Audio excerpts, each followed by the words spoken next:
कर्ण,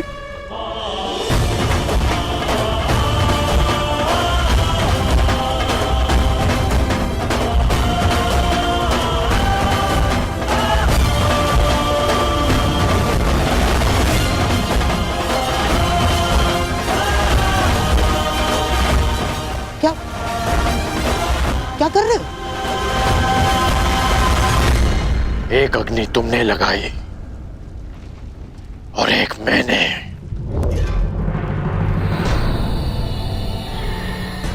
हाँ, मैं सब जान गया हूं।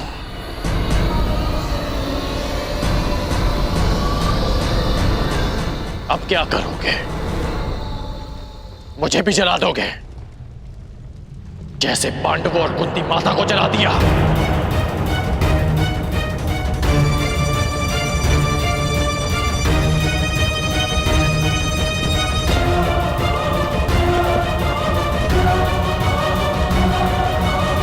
मित्रकर्ण, ये सब क्या हो रहा है? वारणव्रत की अग्नि है ये।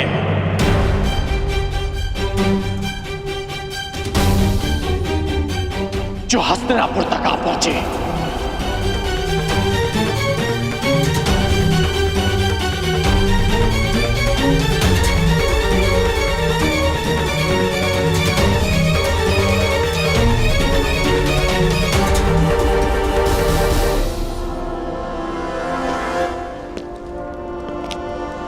मित्रकर्ण, मित्रकर्ण,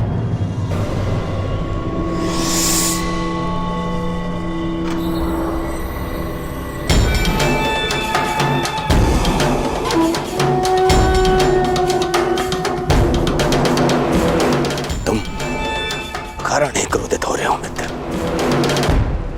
पांडव शत्रु थे, उनका नाश कर दिया आवश्यक था। तुम्हारे शत्रुओं का नाश करने के विरुद्ध न मैं कल था और न मैं आज हूं, परंतु कायरों के भांति कुचक्र रचने के विरुद्ध मैं सदा से हूं और सदा रहूंगा।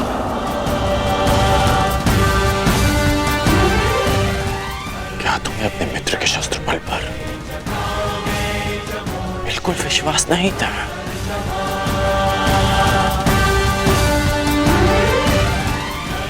तुम केवल अपने शत्रुओं को युद्ध के लिए ललकारते और मैं स्वयं तुम्हारे लिए उन्हें पराजित करके उन्हें तुम्हारे चरणों में प्रस्तुत कर देता।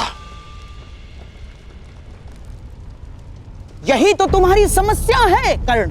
तुम सदा शस्त्र उठाने को तत्पर रहते हो, परंतु राजनीति में युद्ध केवल रणभूमि में नहीं होते और ना ही शस्त्रों से लड़े जाते, क्योंकि षड्यंत्र ब्रह्मास्त्र से भी अधिक घातक अस्त्र होता है और जिनको बातों से, बुद्धि से परास्त किया जा सकता है, उनके लिए युद्ध क्यों?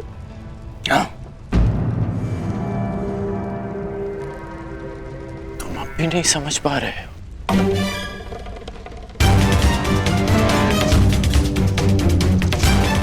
जिसने भीम को विष देकर मारना चाहा, वो अब तुम्हारे मन में विष घोल रहा है।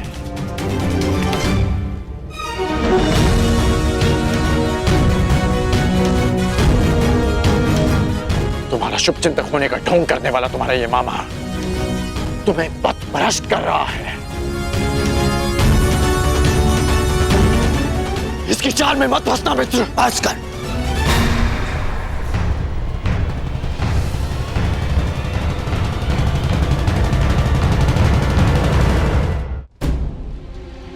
मुझे मेरा पद ज्ञात है, मैंने वही किया जो मुझे उचित लगा।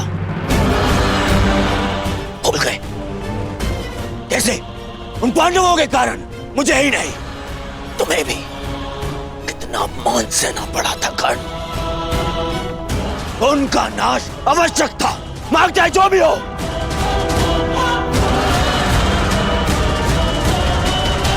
और माता कुंती का अंत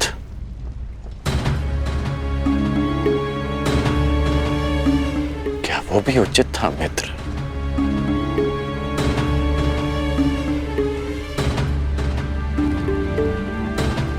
स्त्री, बालक और निशस्त्र शत्रुओं पर प्रहार करना, क्या यह भी एक योद्धा का धर्म होता है?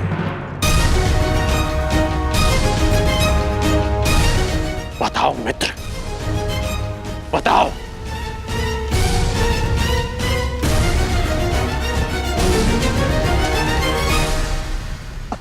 समझने का प्रयास करो कर्ण। किसी को केवल प्रतिशोध लेने के लिए जीवित छोड़ देना बुद्धिमानी नहीं, कंटकों के वृक्ष को समूल नष्ट कर देना ही उचित है।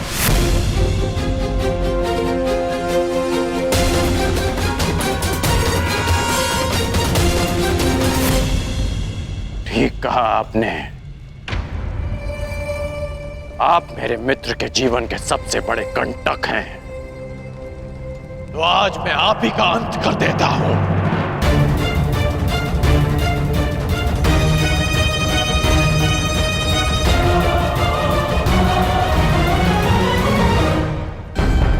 कर्ण,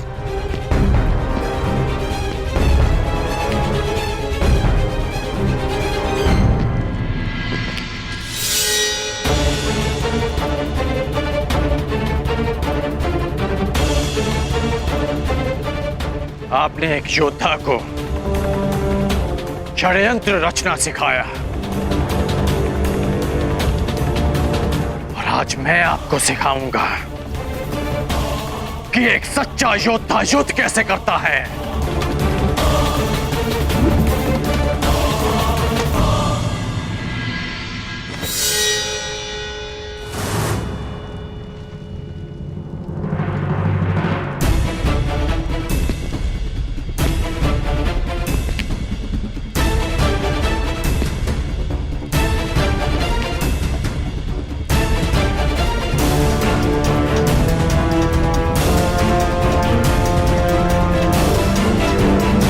सावधान कर्ण।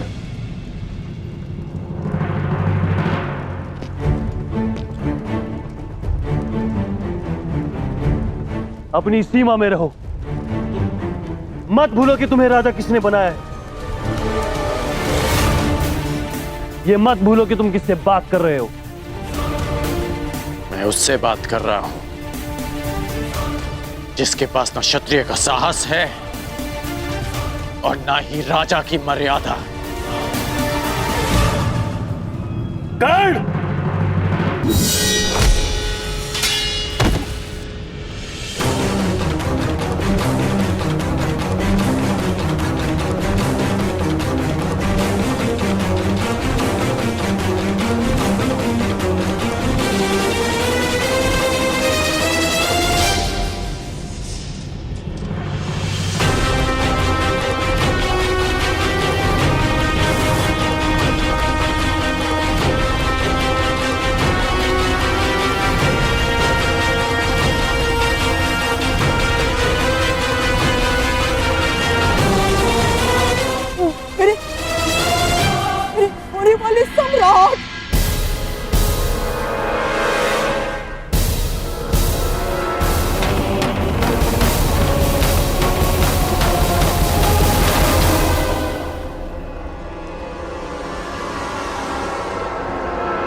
प्रहार करो ना मित्र।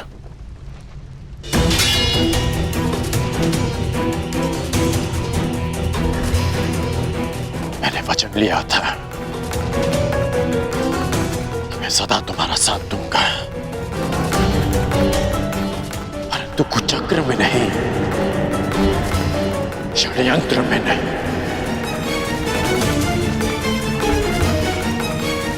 इसलिए जो भी तुमने मेरे लिए किया उसका बहुत बहुत धन्यवाद, परंतु आज मैं अंगराज का पद त्यागता हूं, त्यागता हूं, त्यागता हूं, त्यागता हूं, त्यागता हूं। और तुम्हें भी। पांडवों का अंत जिस प्रकार से हुआ उसकी पीड़ा सदैव रहेगी, परंतु उससे भी अधिक पीड़ा इस बात की रहेगी कि मेरा मित्र अनुचित मार्ग पर चला गया, कि एक योद्धा कायरता के मार्ग पर चला गया।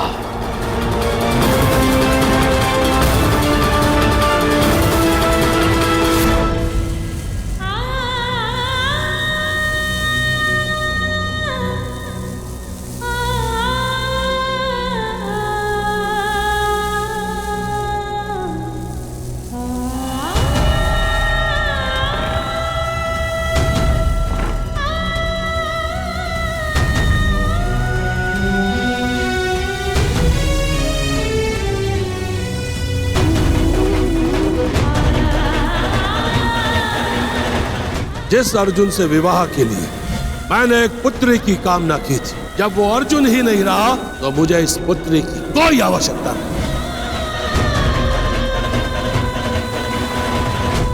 जीवन यात्रा का प्रारंभ हो चुका है।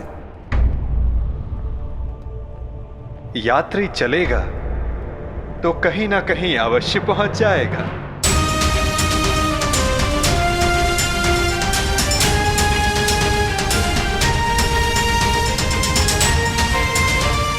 मुझे नहीं ज्ञात कि मेरा लक्ष्य क्या है, नहीं ज्ञात कि मैं संसार में क्यों आई हूं,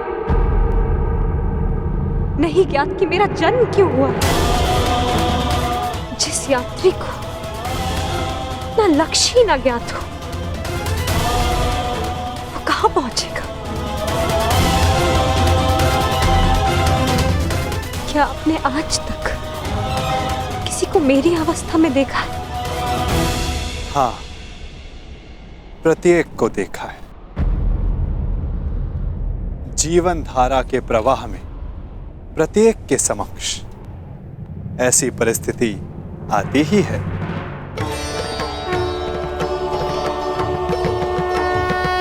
मैं तो ये भी नहीं जानती कि जो इस समय मुझसे बात कर रहा है वो कौन है? मनुष्य का परिचय उसके कर्म होते हैं या किसी नहीं। नाम तो उसके स्थान, उसके वंश, उसके रूप के अनुसार रख दिए जाते हैं, परंतु तुम्हारी उत्सुकता को शांत करना भी आवश्यक है। तुम द्रुपद की द्रौपदी हो तो मैं वसुदेव का वासुदेव हूं। यदि शामल होने के कारण तुम कृष्णा हो तो मैं कृष्ण हूं। परंतु यदि इस समय कुछ सबसे अधिक महत्वपूर्ण है तो ये कि तुम चिंतित हो और मैं तुम्हारा शुभ चिंतक हूं। आपसे वार्तालाप करने का मेरे पास कोई कारण तो नहीं है, परंतु आपसे बात करके अच्छा लगता है।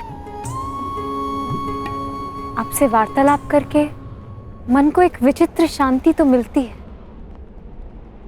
परंतु मन में आए प्रश्नों का उत्तर नहीं। और क्या प्रश्न है जिनका तुम्हें उत्तर चाहिए कृष्णा? एक ही तो प्रश्न है, मेरे जन्म का उद्देश्य क्या है? मेरे जीवन का लक्ष्य क्या है? प्रणाम द्वारकाधीश। महाराज द्रुपद और कुमार दृष्टद्युम्न आपके निवेदन पर अग्निकुंड के स्थल पर आपकी प्रतीक्षा कर रहे हैं। उन्हें कहो मैं आ रहा हूं। मेरे प्रश्न का उत्तर दिए बिना जा रहे हैं वासुदेव। इस समय किसी और की शंका का निवारण करना अधिक आवश्यक है पांचाली।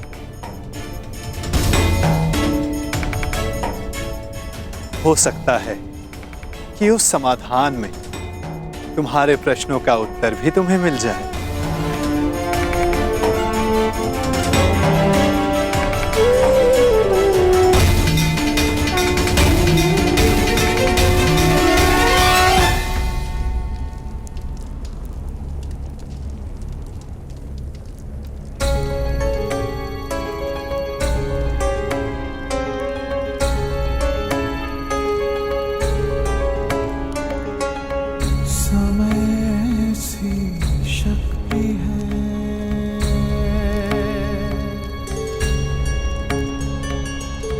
सभी समय से हारे, राजा हो या रंक सभी बनते रहे बेचारे।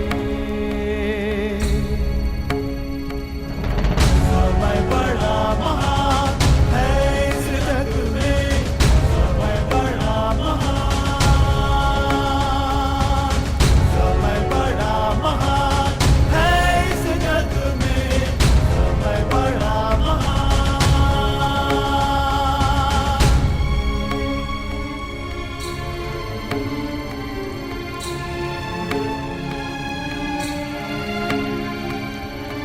माया का धुआं फैलाए, भ्रम के जाल बिछाए, मन में घृणा द्वेष भरे, फिर अपनों को लड़वाए। सही समय पे सत्य को लाए, झूठ को करे किनारे। राजा हो या रंक सभी बनते रहे बेचारे। समय बड़ा महान है इस जग में, समय बड़ा महान, समय बड़ा महान है इस जग में, समय बड़ा महान।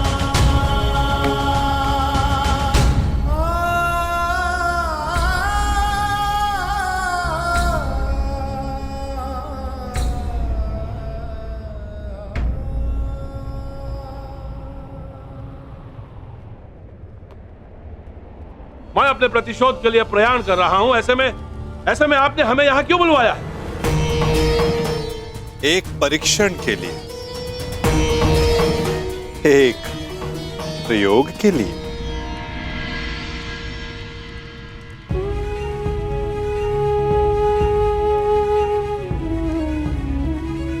कैसा परीक्षण और यहां क्यों? क्योंकि ये तुम्हारा जन्मस्थल है दृष्टद्युम्न। इस स्थल को यज्ञ अग्नि ने पवित्र किया है। ऐसे स्थान मनुष्य के पंच दोष सामने ले आते हैं। काम, क्रोध, मोह, लोभ, अहंकार, इन पंच दोषों की ऊर्जा ऐसे स्थान पर धूम्र में परिवर्तित हो जाती है, और ये धूम्र तुम्हारे दोषों का है द्रुपद कुमार। दोष जितना अधिक होगा, धूम्र उतना सघन होता जाएगा। मैं कुछ समझा नहीं वासुदेव। अपने पुत्र के लिए आपका मोह पांचाल नरेश, ये पहला दोष है। मुझे इस बात पर विश्वास नहीं।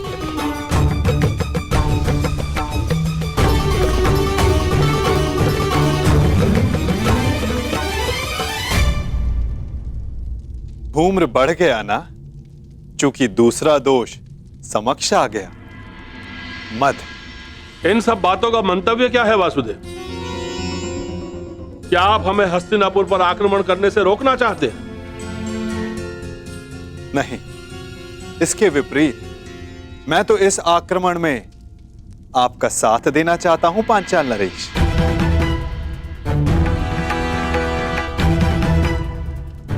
आप हमारा साथ दोगे? यदि आप हमारे साथ हैं तो फिर पराजय का प्रश्न ही नहीं।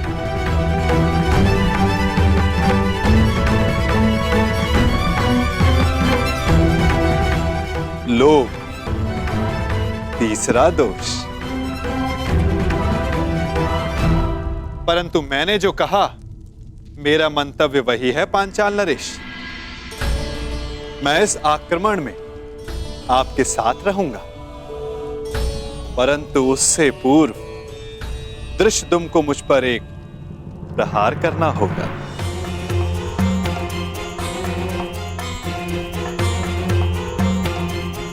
क्या?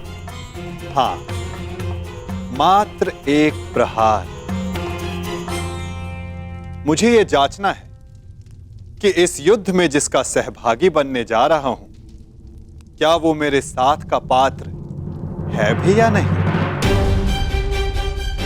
परखना चाहता हूं कि ये महायोद्धा द्रोणाचार्य का वध करने में सक्षम है भी या नहीं।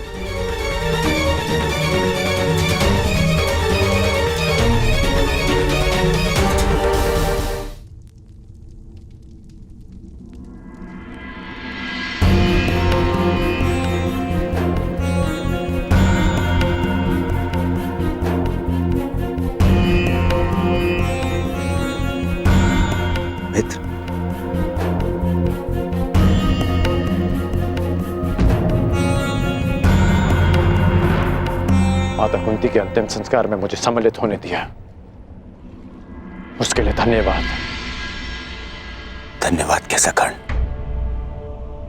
मैं जानता हूं माता कुंती के साथ में तुम्हारा विशेष स्नेह था। और एक बात, तुम मेरे लिए मेरे भ्राता से कम नहीं हो मित्र। कल मेरे जीवन का सबसे बड़ा स्वप्न पूर्ण होने जा रहा है।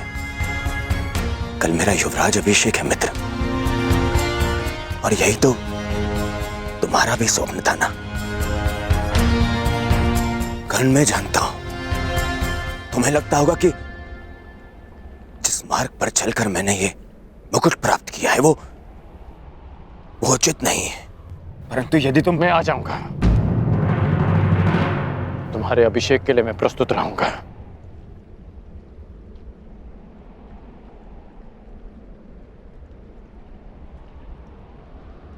तुम्हें मित्र माना है, और कल राजसभा में उपस्थित रहकर मैं अपने मित्र होने का कर्तव्य अवश्य निभाऊंगा।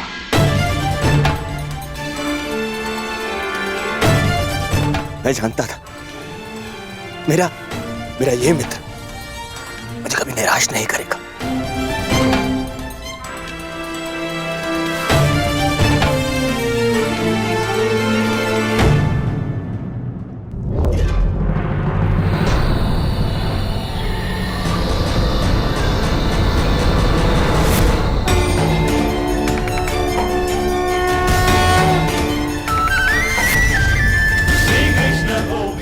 अहंकार एक और दोष। क्या हुआ दृष्टद्युम्न? आगे बढ़ो, प्रहार करो।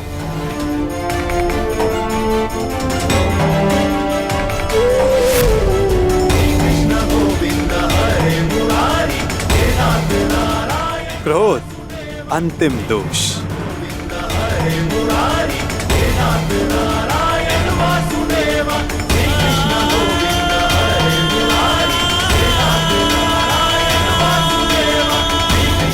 वासुदेव, मैं आपका मंतव्य समझ गया। मेरा पुत्र अभी द्रोण से युद्ध करने के लिए तैयार नहीं है। अब ये माया समाप्त कीजिए वासुदेव।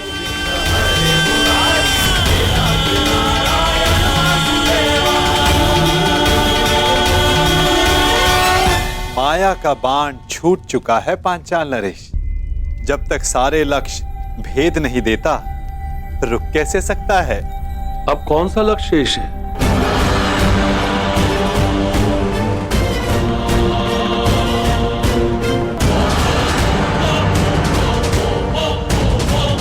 नहीं, रुको पुत्र।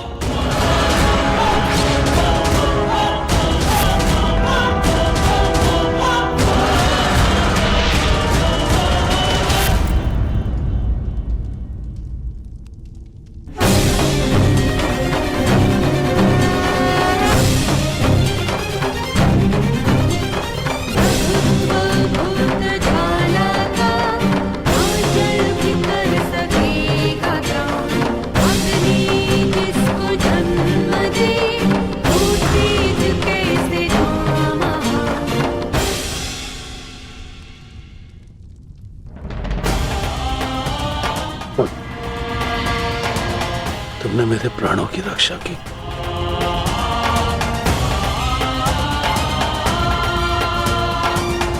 पश्चाताप, भूल का पश्चाताप पांचाल नरेश। प्रत्येक दोष का निवारण पश्चाताप है। आपकी पुत्री 5वीं पंचकन्या है। इस युग की इकलौती। पहली 4 त्रेता युग में आई। अहिल्या, मंदोदरी, सीता और तारा। और अब द्वापर युग को प्रतीक्षा थी 5वीं पंचकन्या की, द्रौपदी की।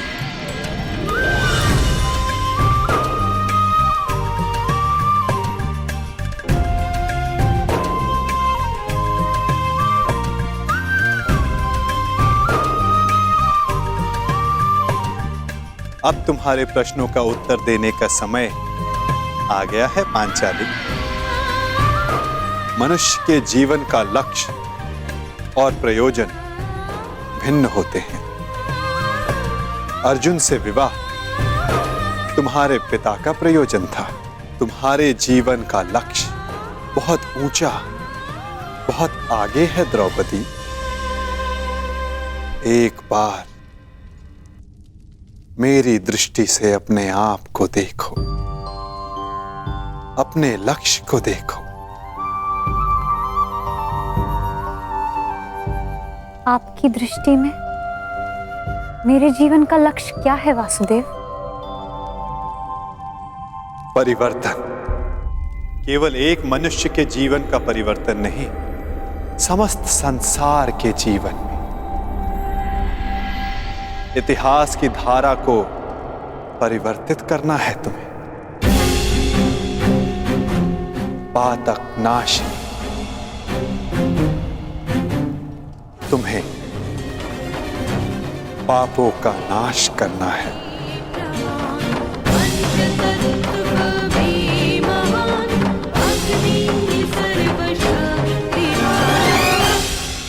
आपने मेरी आंखें खोल दी केशव। मैं सौभाग्यशाली हूं पुत्र कि मुझे द्रौपदी जैसी पुत्री प्राप्त हुई। वासुदेव, अब आप ही मेरा मार्गदर्शन कीजिए और मुझे बताइए मुझे आगे क्या करना है।